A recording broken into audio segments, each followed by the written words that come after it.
और जो बड़े पास में आएंगे बोलेगा मथेण बंदा नहीं। गुरु को, बड़े को कुछ कहना है वो कह सकते हैं। तू वहाँ गया नहीं गया, तू गोचरी को गया नहीं गया, तू वहाँ जाना, तुझे आज उधर ये काम करना, तने ये स्वाध्याय करनी है, कुछ कहना होगा तो बड़े कहेंगे। और उसको तहत, क्या शब्द है बोलना जरा, तहत। इसका अर्थ होता तथेति, हाँ जी ऐसा ही है, जो आपने कहा ठीक है।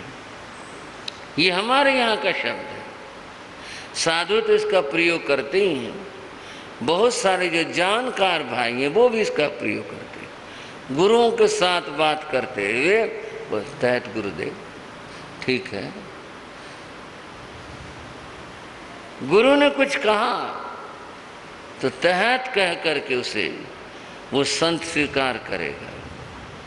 और कुछ नहीं है, कुछ कहा नहीं है, गुरु अपने आप आशीर्वाद देकर निकल जाएंगे। गुरु पास से गुजरेंगे तो आशीर्वाद देकर, उसके बाद फिर शिष्य रास्ते पर आएगा और चलेगा। ये छोटे बड़े की सभ्यता है। बात चली और बता दूं आपको, आज के व्यवहारों में शास्त्र उचित और पुरातन व्यवहारों में अंतर है। जैसे आज आपके यहाँ घरों में बहुत परिवर्तन आ गए, खाने में, पीने में, पहनने में। हाँ जी भाइयों, कुछ अच्छा नहीं लग रहा क्या? बहुत परिवर्तन आ गए। पहले खाना कैसे होता था, बैठ करके सभ्यता के साथ, मैं दूसरों के असभ्य नहीं बता रहा, मैं तो बात बता रहा हूँ, ऐसे होता था। और आजकल मामला स्टैंडिंग है, तो सारे काम स्टैंडिंग है, सब कुछ इस तरह परिवर्तन आ गए बात के अंदर। बंधुओं, पहनने की बात पहले किस तरह का था? पहले कपड़ों का अर्थ होता था लज्जा को ढकना और सर्दी गर्मी आदि, ये विचार होते थे। आज तो कपड़े इतने छोटे हो गए, सभ्यता असभ्यता का विचार ही नहीं रहा है। अब क्या टिप्पणी करें, सभा में क्या चर्चा करें? एक ही बात कह दी मैंने, बहुत कुछ हो गया, इतने कपड़े छोटे हो गए जो अच्छा नहीं लगता। मैंने एक बार पढ़ा था, एक धर्मस्थान के अनुयायियों ने अपने यहाँ प्रस्ताव पारित किया, हमारे यहाँ छोटे कपड़े पहन करके स्त्रियाँ प्रवेश नहीं कर सकती, बच्चियाँ बेटियाँ वो भी नहीं आ सकती, छोटे कपड़े पहन करके नहीं आ सकती। अब हुई ना बात, समाज में दम की बात हुई, जिन्होंने ये प्रस्ताव पारित कर दिया, और फिर जा नहीं सकता कोई भी उस तरह से। तो हर चीज़ की अपनी मर्यादा और सभ्यता होती है। मैं छोटे बड़े की बात कह रहा था, आज दुनिया में कितना कुछ खाना पीना, ये सब कितना कुछ बदल गया। हमारे यहाँ की साधु जगत की बात, ये जो हमारा रजोहरण होता है, ये वाला, ये हमारे यहाँ पहले बगल में रखा जाता था, इसको ऐसे रखते थे, करके दिखा दिया मैंने तो ऐसे रखा जाता था। जब साधु की दीक्षा 20 वर्ष हो जाती या उसके आगे कोई शिष्य होता, तब इसको कंधे पर रखते थे। विहार में यात्रा की सुविधा के लिए अनुमति थी कि भाई तुम अपने कपड़े बांध रहे, उठा रहे, उसमें रख लें, वैसे इसको बगल में रखते थे। कंधे पर रजोहरण रखा हुआ है, सामने से बड़े आ गए। जैसे पुलिस और मिलिट्री में होता ना, कोई भी सामने बड़ा अफसर आ जाए तो क्या करते हैं, सैल्यूट मार के फिर एक तरफ ऐसा करते हैं। उसी वक्त रजोण उतारा, बगल में लिया, हाथ जोड़े। ये हमारे यहाँ की विधि और यहाँ की ये व्यवस्था थी। जैसे मैंने वहाँ का उदाहरण दिया, यूँ नहीं भी वो आ रहा है हम चले जाए, ऐसे नहीं। ऑफिसर सामने आ गया, उसको सैल्यूट लगाएंगे फिर जाएंगे। कंधे से फट होगा उतारा, बगल में दबाया, हाथ जोड़े और एक तरफ खड़े हो गए, बड़े जाएं या बोलें जो कुछ, ये सब व्यवस्थाएं थी। लेकिन समय के साथ में सोच बदलती है और उसके साथ में व्यवस्थाएं बदल जाती हैं, बदल ली जाती हैं। अब इस प्रकार की बातें आज की इस पीढ़ी के अंदर बहुतों को तो पता भी नहीं, ये भी करना होता है कि इसमें क्या हो जाता है, इसमें क्या खास बात है। अब खास बात तो क्या बताएं, क्या खास बात है, लेकिन थी व्यवस्थाएं। मदन रेखा ने देखा उसके जेठ जो संसारी नाता है वो छत पर आए हैं, वो नीचे चली गई।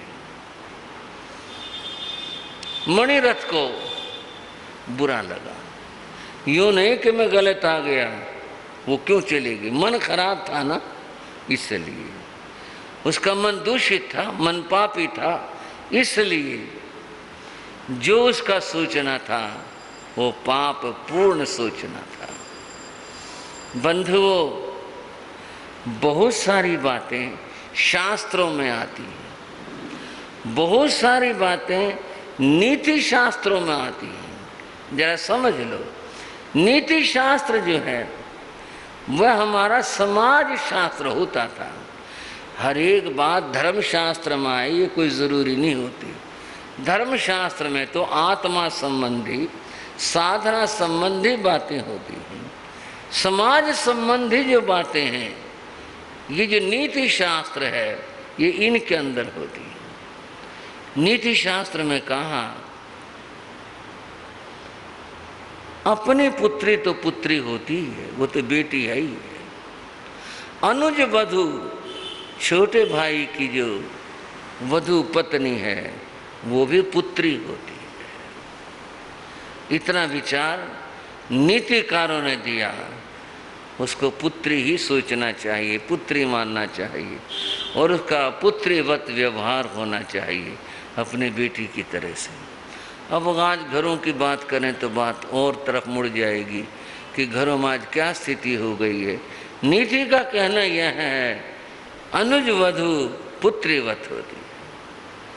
अपनी उस नीति के अनुसार अनुज वधू, छोटे भाई की पत्नी जो पुत्रीवत है, उसके प्रति उसके मन में ऐसे पाप के विचार आ गए और ये पाप आदमी को भ्रमित कर देता है। काम और क्रोध ये जीव को भटकाते हैं। उसके तो दिमाग में अब वही तस्वीर घूमने लग गई।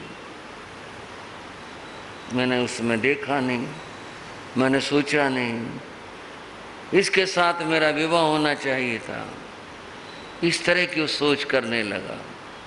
अब क्या हो सकता है? अब तो कुछ नहीं हो सकता। ये गिरावट कितनी आ जाती है, यहाँ तक सोचने लग गया अगर ये युग बाहु मर जाए। भाइयों, पाप को देखो, अपने भाई के लिए क्या सोचता है। अगर ये मर जाए फिर तो मैं इसको अपने महलों में ला सकता। ठीक है, जो कुछ है फिर तो मैं इसको अपने महलों में ले। यहाँ तक वह सोचने लग गया और कोई उपाय दिखाई नहीं देता जो इसको मैं अपने महलों में ला सकूं। अब इसके लिए क्या किया जाए, इसके लिए क्या उपाय हो? सेक्टर 5 और 6 का श्री संघ भाई रामनिवास जी वहाँ के प्रधान, उनके नेतृत्व में, और हमारे भाई तिलोक चंद जी हमारे दूसरे भाई धर्म सभा में उपस्थित हुए। सेक्टर 5-6 के लिए बहुत बहुत मंगल आशीर्वाद। बंधुओं, दिमाग में जब पाप आ जाता है बस वही घूमता रहता है। उसने सोचा कैसे क्या हो, कैसे कुछ बात बने। उसने एक दिन एक कुचक्र रच ही डाला और वो कुचक्र उसने क्या रचा, उसने अपने भाई को बुलाया और कहा कुछ राज संबंधी परामर्श है, सलाह करनी, बोलो। पड़ोस के एक राजा का नाम ले दिया और कहा ये हमारे राज के साथ छेड़छाड़ करता रहता है, इसका समाधान निकालना जरूरी है। बोलो भ्राता श्रेष्ठ, क्या करना है? करना क्या है? हर रोज इनके आदमी, इनके सैनिक हमारी सीमा में घुस जाते हैं, कभी कुछ लूटपाट कर लेते हैं, कभी कुछ हो जाता है, कभी पशु चुरा ले जाते हैं, कभी फसल काट ले जाते हैं, कभी ऐसा होता है। ये घटनाएं होती रहती हैं, बड़ा मामला है। एक बार एक गांव के आदमी घास लेने चले, खेतों से घास लाते हैं, तो पता चला भाई फलाने वहाँ उधर अच्छी घास है, वो दूसरे गांव की सीमा थी, वो वहाँ जा कर के घास काटने लग गए दूसरे गांव में, यानी उनके गांव के खेतों में। उस गांव की स्त्रियां वहाँ घास काटने आती थी, वो भी वहीं आती थी। उन्होंने देखा आज तो गैर आदमी है, हमारे गांव के तो है नहीं, और यहाँ हमारे गांव की सीमा में घास काट रहे हैं। वो स्त्रियां बोली जो भी सभ्यता के साथ में कि आप लोग कौन हो? बोले हम पड़ोस के गांव के हैं। बोले ये क्या बात हुई, आप हमारे गांव के सीमा के घास को काटने लग रहे हैं? ये तो अच्छी बात नहीं होती। बोले अच्छी बात है, अच्छी बात तो तब नहीं होती, घास तुम काटते और हम उठा के ले जाते, तब तो कहते अच्छी बात नहीं थी। अब तो घास काट रहे हैं, हम तो बहुत भले आदमी हैं जो घास काटने लग रहे हैं, ये तो उठा के ले जाते फिर क्या कर लेते। ये जो पड़ोसी राजा है ये इसी तरह से करता रहता है, इसका समाधान जरूरी है भाई। क्या समाधान? बात क्या है? इसके राज्य को तोड़ा जाए, अपने में मिलाया जाए और इसको जेल में डाला जाए, हो जाएगा, कोई बात नहीं। ठीक है, फिर तो युद्ध में मैं जाऊं, तुम व्यवस्था में, आपको जाने की क्या जरूरत है, मैं जाऊंगा, मैं देखता हूं। बात यूं कि बहाना बना करके, झूठी योजना बना करके अपने छोटे भाई को सेना दे करके और पड़ोसी राज्य पर आक्रमण के लिए भेज दिया। ये सोचकर भेजा ये वहाँ व्यस्त भी हो जाएगा और युद्ध युद्ध है, इसी तरह से होता है। कई बार अपने आदमी मार देते हैं अपने आदमी को। युद्ध तो ऐसा है, किसी से कुछ बदला निकालना हुआ, कोई रास्ते से कांटा निकालना हुआ, हटाना हुआ, ये सोच करके उसने भेज दिया। वह सेना लेकर चला गया। जाते समय पत्नी को बोला कोई चिंता मत करना और मैं युद्ध समाप्त होने के बाद मैं लौट आऊँगा। ठीक है, वो नारी थी, उसकी आंखों में आंसू आए। बोले नहीं ऐसी चिंता की कुछ नहीं बात, आ जाएंगे हम। वो चला गया। मणिरथ ने अपना कुचक्र चलाना शुरू किया। पहले तो दासी को भेजा, जा पूछ करके आ कोई दिक्कत तो नहीं है उसको किसी बात की, यानी मदन रेखा को। उसने कहा नहीं आपके राज में कोई दिक्कत नहीं है, आप मालिक हो, आपके राज में क्या दिक्कत है। फिर उसने कुछ उपहार भेजने शुरू किए। इस तरह से कभी को आभूषण भेजने शुरू किए और उपहार। वो सोचती रही अपने यहाँ सब कुछ है और आज तक ऐसी कोई बात नहीं थी, ये उपहार क्यों भेजे जा रहे हैं, किस लिए भेजे जा रहे हैं। और कभी कभी हालचाल पूछने के लिए उसके महल में जाने लगा। उसे अच्छा नहीं लगता था इस तरह से आना। ये हमारे राजा हैं, दूसरे ये हमारे जेठ साहब हैं, इनका इस तरह से आना ये तो अच्छा नहीं लगता। पर किया क्या जाए, एक नारी क्या करे, कैसे मना करे, कैसे बोले, कुछ नहीं। और बंधुओं कि जब अपने घर में नीति खराब हो जाए और नीयत खराब हो जाए तब किससे उम्मीद करें और क्या करें। फिर तो यही है कि वे खुद का ही खाना खराब हो रहा है। जब जेठ ऐसी बात सोचता है, अब उसको तो मालूम नहीं इस बारे में, लेकिन ये बात किसी कवि ने शब्दों के अंदर कही थी, और किस तरह से कही थी। हर तरफ शोर है पतझड़ का, पतझड़ आएगी भाई, हर तरफ शोर है पतझड़ का, बहारे खिज़ां का क्या होगा, इस बहार का क्या होगा, वसंत का क्या होगा। शोर तो मचा हुआ है पतझड़ का, इसका क्या होगा। हर शाख पे उल्लू बैठा है, हर शाख पे उल्लू बैठा है, अंजाम गुलिस्तां क्या होगा। इस उल्लू की बात यह है जिसकी बुद्धि खराब हो। जहाँ घर में किसी की बुद्धि खराब हो जाए तो फिर उस घर का क्या हाल होगा, क्या स्थिति बनेगी। वो बहुत चिंता करती थी, ये क्या हो रहा है समझ नहीं आ रहा, और वह कदम दर कदम अपने पाप की उस सिद्धि के लिए आगे बढ़ता जा रहा था। इस तरह की स्थिति हो रही थी। अभी मैं आपको नीति की बात बताने लग रहा था। नीति में एक और बात कही,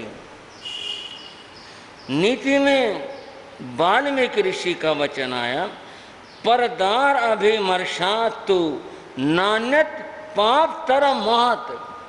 किसी दूसरे की पत्नी की तरफ देखना, क्या उसके बारे में सोचना, इसके लिए वाल्मीकि ने कहा नान्यत नहीं है, क्या पाप तरम, इससे बड़ा पाप और कोई नहीं है। वाल्मीकि ने कहा